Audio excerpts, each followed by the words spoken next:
오늘 하나님의 말씀은 요한복음 1장 1절로 5절입니다.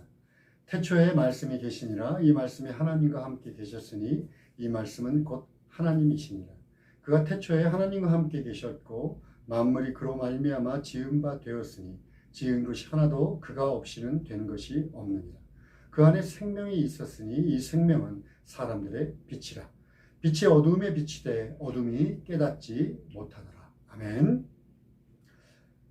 오늘 설교 제목은 믿음은 빛나는 것이다 라는 제목으로 함께 은혜를 나누고 싶습니다. 오늘 읽은 본문에서 사도 요한은 예수 그리스도를 이렇게 소개한다고 해야 될까요? 먼저 말씀이라 이렇게 소개합니다. 그리고 이 말씀이 태초에 하나님과 함께 창조의 사역을 행하신 삼위일체 하나님이다 라고 선언합니다. 그리고 이어서 그분 안에 생명, 기억하시죠? 조회, 그 하나님의 생명인 조회가 있고 이 조회가 사람들을 비추는 빛이다 라고 선언을 합니다. 그런데 이 빛이 어둠에 비쳤는데 어둠이 깨닫지 못했다라는 것이 5절의 오늘 내용이었습니다. 여러분, 빛은요 굉장히 중요한 역할을 합니다. 그렇죠? 그 중에 하나가 이 사물을 볼 수 있게 하는 거예요. 그러니까 이제 빛이 비추어져서 사물에 이제 반사가 되잖아요. 반사가 되는 그 빛을 다시 또 망막이 인식을 해서 뇌에서 이것이 핸드폰, 이것이 컴퓨터 이렇게 인식을 하는 거라고 얘기합니다. 그러니까 오늘 만약에 이 예배당 안에 빛이 하나도 없다. 그러면 우리는 사물이나 사람도 분별할 수 없어요.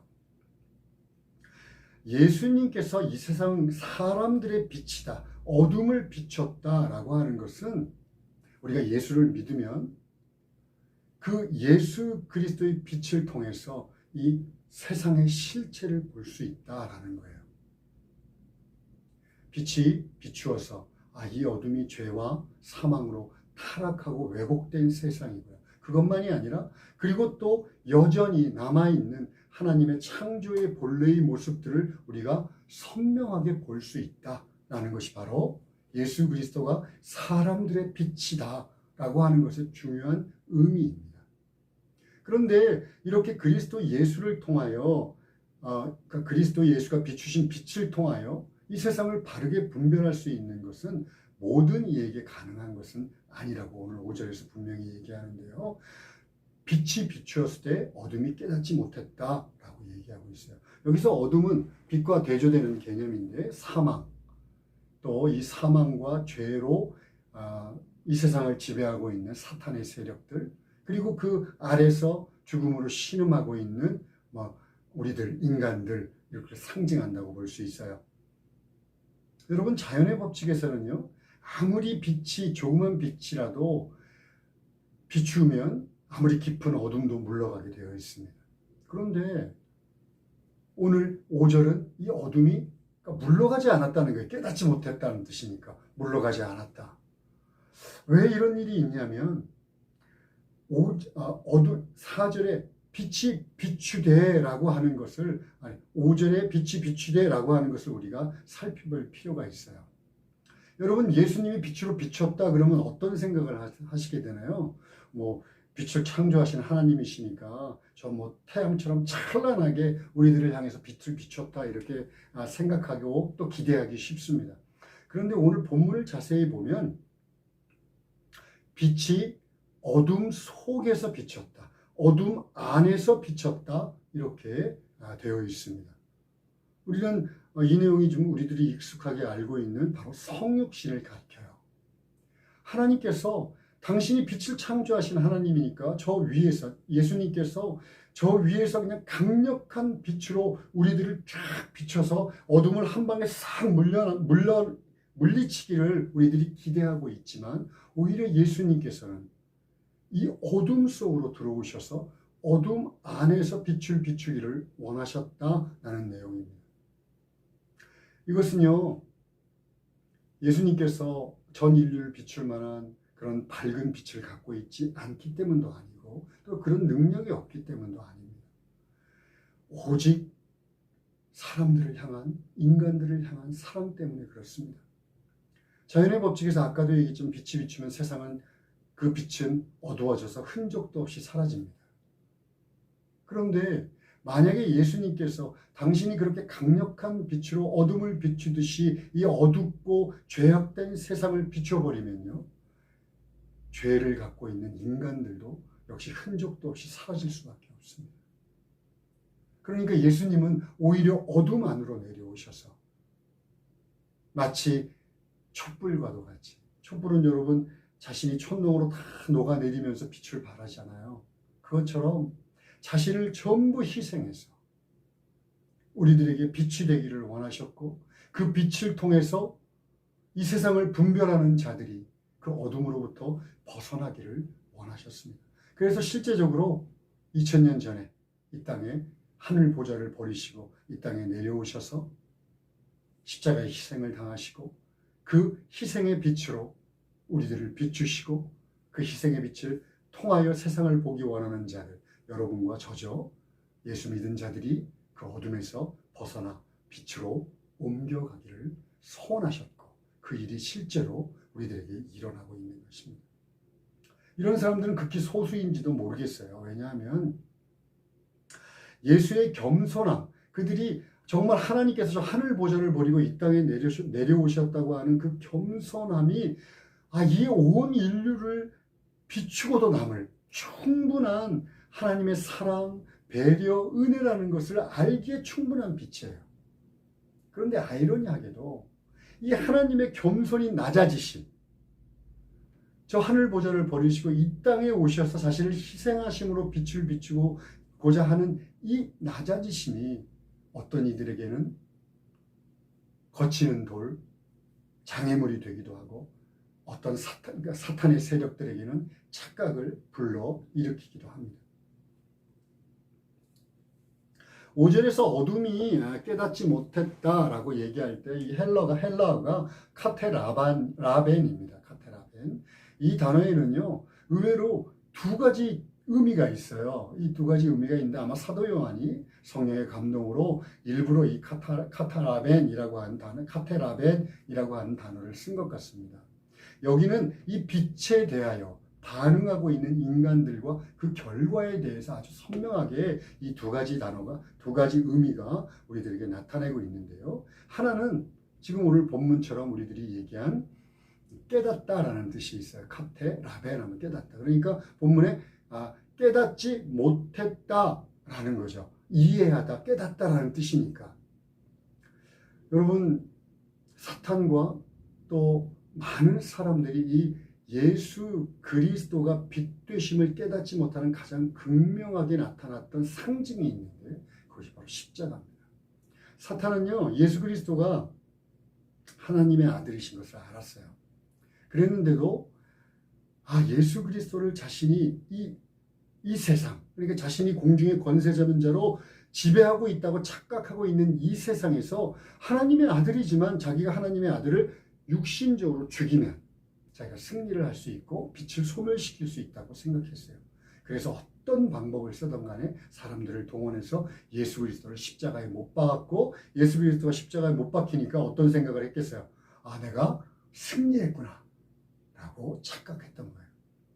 사람들은 어땠을까요? 그 당시 유대인들은 하나님이 빛이다라고 하는 개념이 있었지만 그 빛은 어떻게 비추어야 되냐면 아까 우리들이 기대하고 상상했던 것처럼 강력한 빛으로, 정말 태양빛보다 더 밝은 빛으로 이 세상을 비추시는 분이어야 되고, 또한 거기에 더해서 자신들이 섬기는 유일신 하나님이 육신을 입고 이 땅에 오셨다, 또 죄된 모습으로 우리들을 비추시기를 원한다 생각할 수도 없었어요.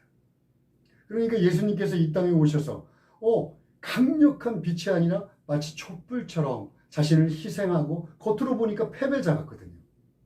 아무것도 아닌 것 같거든요. 기대했는데 예수 그리스도가 강력한 능력으로 빛을 비추시기를 기대했는데 예수님은 3년 동안, 공생의 3년 동안 연약하고 패배자인 모습으로 그렇게 빛을 비추시기를 원하니까 화가 난 거예요.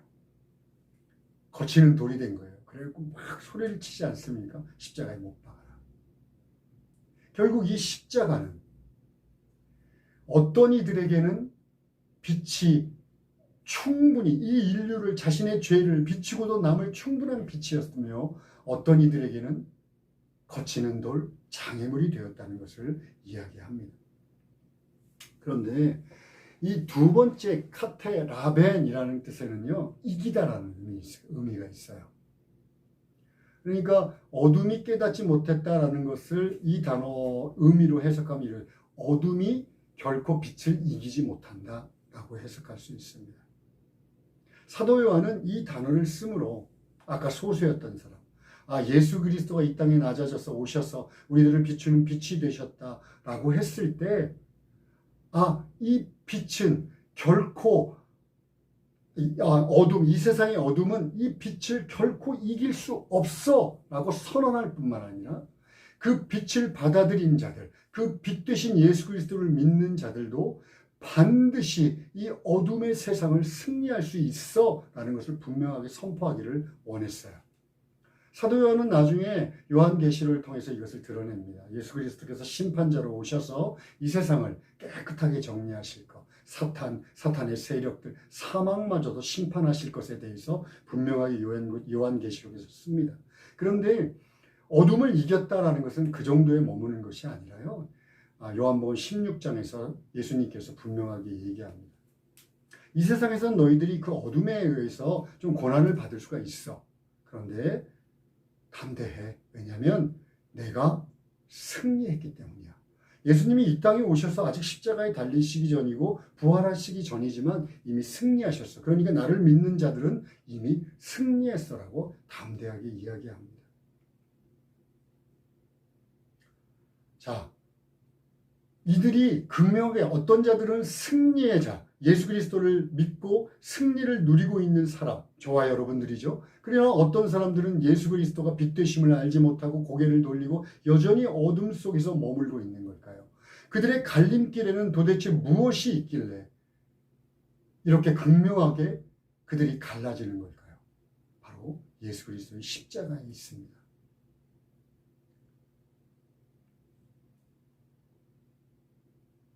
여러분 혹시 빛이 어떻게 생겨나는지 알고 계시나요? 빛은요, 어떤 높은 위치에 있던 원자나 분자가, 그 높은 에너지를 갖고 있던 분자나 원자가 어떤 이유로 간에 갑자기 떨어져요. 그래서 낮은 위치로 떨어집니다. 낮은 에너지. 그러니까 에너지를 잊어버려요. 그러면 이 높은 위치에 있던 분자나 원자가 이 낮은 위치로 떨어지면서 이 떨어진 상실된 에너지만큼이 빛으로 발산되는 거예요. 빛이 비추어지는 거예요. 여러분 마치 예수님이지 않습니까? 저 높은 하늘의 보좌, 우리들이 상상할 수 없는 그 하늘 보좌를 버리시고 이 땅에 내려오셔서 낮아져서 죄된 육신의 몸을 입고 이 땅에 낮아지셔서 그 높고 높은 위치에서 떨어진 만큼의 빛이 온 인류를 비추고도, 아니 온 우주를 비추고도 남을 빛으로 우리들을 비추고 있는 거예요. 그런데 그 강력한 빛을 숨기시고 낮아지시고 위축시켜서 우리들을 비추기를 원한 게 바로 십자가입니다. 그렇다면 그 십자가를 우리들이 받아들일 수 있는 방법도요, 이렇게 낮아지고 겸손한 마음이 없으면 불가능합니다. 내가 아무것도 아니지. 내가 정말 죄인이지. 내가 이 상태로 살다간 영원히 멸망할 수밖에 없지. 그리고 자신을 낮춘 자들은 이 십자가가 자신을 비추는 충분한 빛이 되며, 또한 그 십자가를 통해서 승리를 이루실 것에 카테라벤, 그 마지막 승리를 이루시기에 충분하지만 교만한 마음, 낮아지지 않는 마음, 그 마음을 갖고 있는 사람들은요, 이 십자가를 받아들이지 못합니다. 그러면 이 십자가를 받아들이지 못할 뿐만이 아니라 불행히도 성경에 기록되어 있는 대로 여전히 어둠 속에 머물고 있다가 히브리서 9장 27절의 말씀처럼 한 번 죽게 되고 그 위에 심판을 통해서 영원한 멸망으로 갈 수밖에 없습니다.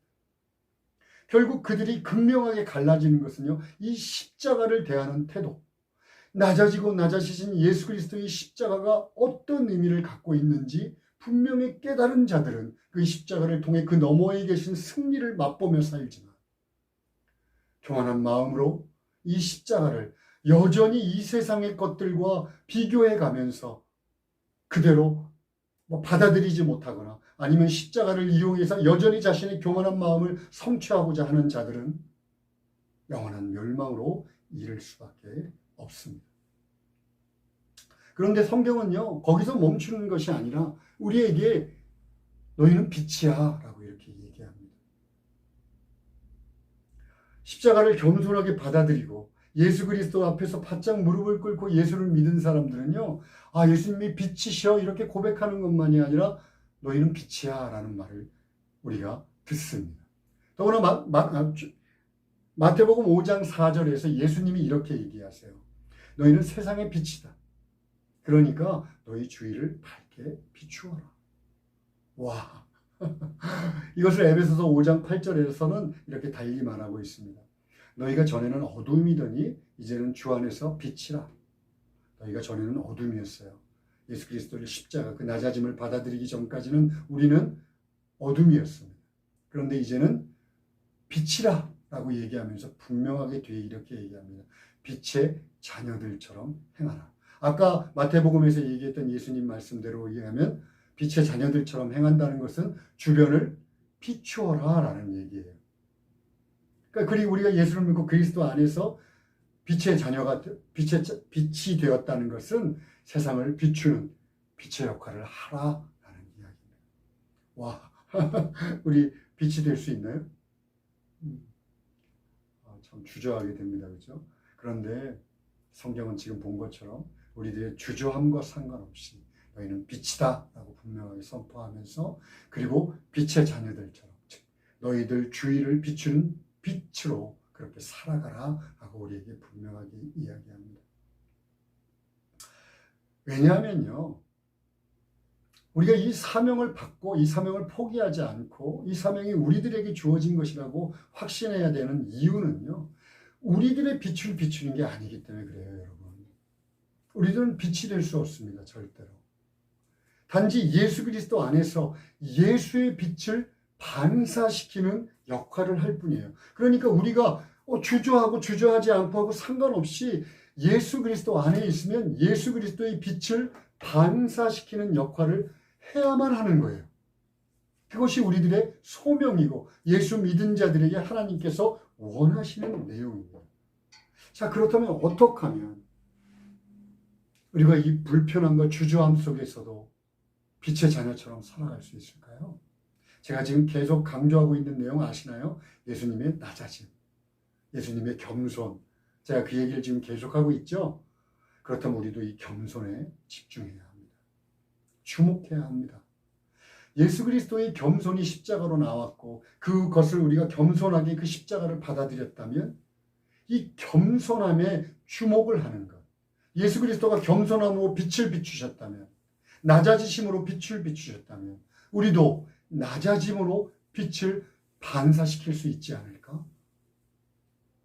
이것은 성경이 얘기하고 있는 빛의 역할에 아주 딱 들어맞는 이야기입니다. 여러분, 그런데 자, 겸손 그러면 어떤 생각이 드세요? 낮아짐. 우리는 여기서 두 가지 중요한 착각을, 오해라고 할까요? 그걸 해소하고 넘어가야 해요. 그래야 진정 하나님께서 원하시는 겸손, 하나님께서 원하시는 낮아짐에 이를 수 있기 때문에 그렇습니다. 하나는 내가 사람들한테 겸손해, 내가 정말 낮아지게 섬기고 있어. 그러면 주로 어떻게 생각하냐면 사람들에게 비유를 맞추고 네, 알겠습니다. 그렇죠. 네네, 부정하지 않고 늘 네네 하고 사람 좋은 티를 낸다든가, 아니면 이 세상에 낮아진다 그러니까 좀 굴복하는 것 같고 좀 기분이 나쁘고 이렇게 생각할 수 있어요. 그런데 여러분, 낮아짐은요, 그런 것은 부가적으로 나타나는 걸 수 있지만 가장 먼저 낮아짐은 하나님 앞에 낮아짐입니다. 내가 내 스스로 높은 위치에 있다고 생각하는 한 나는 절대로 낮아짐을 경험할 수 없습니다. 누구 앞에서? 하나님 앞에서. 우리가 예수 그리스도의 십자가 앞에서 겸손히 낮아진 자만이 예수 그리스도를 십자가를 받아들일 수 있다고 했잖아요. 그것처럼 일상의 신앙생활을 매일매일 해가면서 우리들이 낮아질 수 있는 이유는 늘 하나님 앞에 나아가서 자신이 얼마나 연약한 본성을 갖고 있는지, 자신이 얼마나 죄된 본성이 끊임없이 드러나는지, 교만하고자 하는지, 하나님마저도 이용해서 자신의 교만한 본성을 채우고 싶어 하는지, 거기에 대해서 늘 하나님 앞에 나가지 않고, 나아가서 그 겸손함을 배우지 않고는 우리는 정말 낮아질 수 없습니다. 여러분, 한번 주위를 돌아보세요. 그리고 한번 우리를 한번 봅시다. 우리가 교회 내에서 빛을 비추고 있다, 대단한 영향력을 끼치면서 이 세상을 환하게 비추고 있다라는 사람들은 주로 어떤 사람들인가요? 우리들이 생각하는 사람들은 영향력 있게 대규모 교회를 목회하면서 정말 대단한 해외를 돌아다니고 난리를 치고 사람들이 수행원이 쫓아다니고 한번 설교를 하면 유튜브에서 수십만 명이 듣고, 이런 분들이 빛이라고 생각하지 않나요?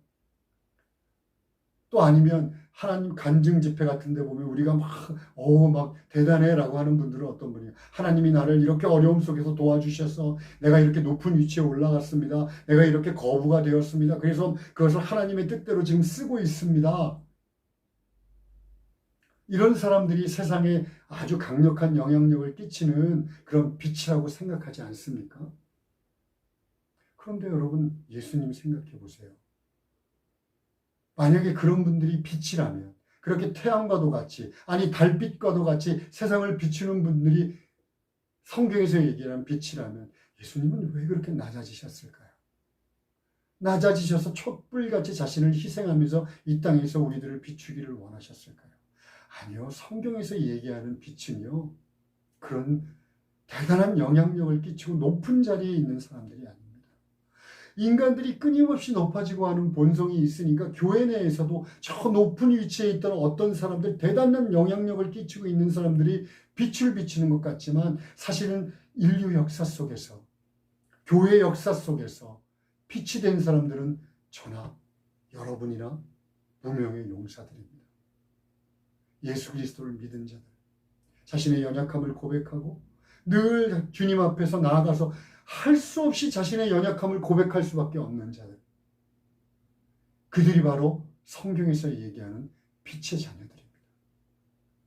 그리고 그들에게 요구하는 것이 바로 그렇게 강력하게 떠서 대단한 영향력을 끼치는 것이 아니라 예수 그리스도가 촛불처럼 그렇게 녹아낸 것처럼 너희도 마치 촛불이 녹아내리는 것처럼 희생을 해서 그 촛불이 주위를 비추는 것처럼 너희 주위를 비춰다오. 이것이 바로 성경에서 얘기하는 너희가 빛이라, 이제 빛의 자녀처럼 행하라 라는 겁니다. 여러분들은 어떠셨어요? 제가 예수 믿고 구원의 길, 빛으로 나올 수 있는 것은요, 저는 어떤 대단한 능력을 갖고 있는 사람의 설교를 들어서도 아니고, 어떤 사람이 크리스찬인데 저 사람이 돈 많이 벌었는데 정말 예수 믿으면 돈 잘 번데, 난 그렇게 해서도 예수 믿은 거 아니에요. 내 주변에서 이름도 없이 나를 섬겨주었던 사람들, 한마디 한마디 교회 가자고 나를 인도했던 사람들, 내가 힘들고 어려울 때 나를 위로했던 사람들, 교회에서 왔었는데 교회 내에서 잘 적응하지 못할 때 나에게 다 찾아오셔서 아주 친근하고 친밀한 말로 나와 동행하면서 나를 위로하고 격려했던 사람들, 그 사람들을 통해서 저는 예수를 온전히 믿었고 그리고 빛의 자녀가 되었습니다. 여러분들은 좀 다르신가요? 저는 많은 이들이 이런 무명의 용사들, 하지만 예수 그리스도를 겸손히 섬겼고 또 그리스도 예수 안에서 낮아져서 예수를 믿은 자들이 반한 빛으로 인해서 빛의 자녀가 되었다고 저는 확신합니다. 그러니까 먼저 겸손하다라고 하는 것은요, 하나님 앞에 늘 자신을 낮춰서 자신이 정말 하나님 보시기에 정말 낮아진 자가 되지 않으면 늘 우리들의 본성은 높아지려고 해요. 그러면 예수 그리스도가 낮아짐과 늘 거슬리는 반대의 길로 갈 수밖에 없습니다. 그런데 또 하나 중요한 오해가 있어요. 저는요, 제가 낮아져서 뭔가를 겸손히 섬기면, 하나님 앞에 나는 아무것도 아니야, 그리고 막 낮아져서 겸손히 섬기면 그 섬김을 통해서 사람들이 내게 제대로 반응해 주기를 바라요. 나의 섬김을 이해하고 섬김을 받아주고 내 진심을 정말 받아줘서 내가 그 섬긴 보람이 있기를 원합니다. 저는 상처를 많이 받아요. 그래서 내가 열심히 섬겼던 사람이 저한테 이렇게 뭐라 그럴까, 제 정성에 100%를 줬는데 한 50%밖에 반응을 안 한다 그러면 상처를 받는 타입입니다. 그러나 그런 사람들만이 아니라 많은 사람들이 하나님 앞에 낮아져서 어떤 사람을 섬기면요, 이상하게 상처를 받습니다. 왜 그럴까요? 그게 바로 예수님께서 낮아짐으로 우리에게 보여주셨기 때문에 그래요. 이 세상은 어둠이야, 깨닫지 못해 라고 분명하게 얘기했기 때문입니다. 예수님이 그렇게 낮아져서 겸손히 자신을 낮추었으면 이 세상의 모든 사람들이 열광하고 그 예수님의 낮아짐을 받아들였을 것 같은데, 아까도 얘기했잖아요. 오히려 십자가에 못 박았어요. 여러분 주위에 여러분들이 얼마나 열심히 섬기고 있는지 저 잘 압니다. 기회가 될 때마다 교회 가자. 또 이 사람 좀 구원받기 위하여 맛있는 음식도 해주고 모두 사주고 선물도 하고, 또 어려운 일이 있으면 쫓아가고 어려움을 또 해결해 주려고 노력하고. 근데 이 반응이 영 마음에 안 들잖아요. 그죠? 막 상처받고. 사실 우리 본성이 그렇게 섬기면 좀 다는 아니어도 고마워. 내가 역시 너 예수 믿으니까 달라졌구나. 참 역시 예수 믿은 사람이라 다르네. 이런 얘기도 듣고 싶고. 그러나 여러분 실망하지 마세요. 저나 여러분이나 우리가 실망하지 말아야 합니다. 예수님이 본을 보여주셨잖아요. 이 세상에 그렇게 낮아지셨는데 이 세상은 배척했고 그 빛을 받아보지도 못했고 깨닫지도 못했다고 그래요. 그러니까 우리도 예수님 아래서 겸손히 섬긴다고 또 사람들을 열심히 섬겼는데 상처받을 수 있어요. 그리고 화날 수 있죠. 그리고 기분 상할 수 있어요. 그래도 다시 예수님 앞에 나가서, 요즘 우리가 성령 시대 아닙니까? 성령 시대. 예수님이 부활하시고 성령께서 우리 안에 거하시니까, 성령님, 내가 힘들어 죽겠어요. 정말 화나요. 그렇게 하나님 앞에 기도하고, 그럼 하나님이 반드시 그 부르짖음을 듣고 우리에게 새 힘 주시고, 우리들의 섬김이 언젠가 반짝반짝 빛나는, 그렇게 막 반짝반짝 안 해도 좋을 것 같아요. 촛불처럼 내 주변을 비추고 은은하게 사람들을 빛의 자녀로 이끄는데 정말 선하게 쓰여질 거라고 저는 확신합니다. 우리 SL교회 성도가 참 SL교회가 어려운 상황 속에 있지만 저는 열심히 여러분들이 섬기고 있다고 확신합니다. 저도 여러분도 더욱더 낮아져서 그리스도의 빛을 비추는 자들로 살아가기를 소원합니다. 우리 힘냅시다. 기도하시겠습니다. 하나님 아버지, 주님을 믿고 그 감사함으로 인하여 우리들이 낮아져서 세상 사람들을 섬기기를 원하지만 참 쉽지 않습니다. 그러나 주님, 우리가 믿었다고 하는 것은 빛을 바라는 겁니다. 겸손히 낮아져서 사람들을 비추는 빛으로 살아갈 수 있도록 도와주십시오. 예수님의 이름으로 기도합니다. 아멘.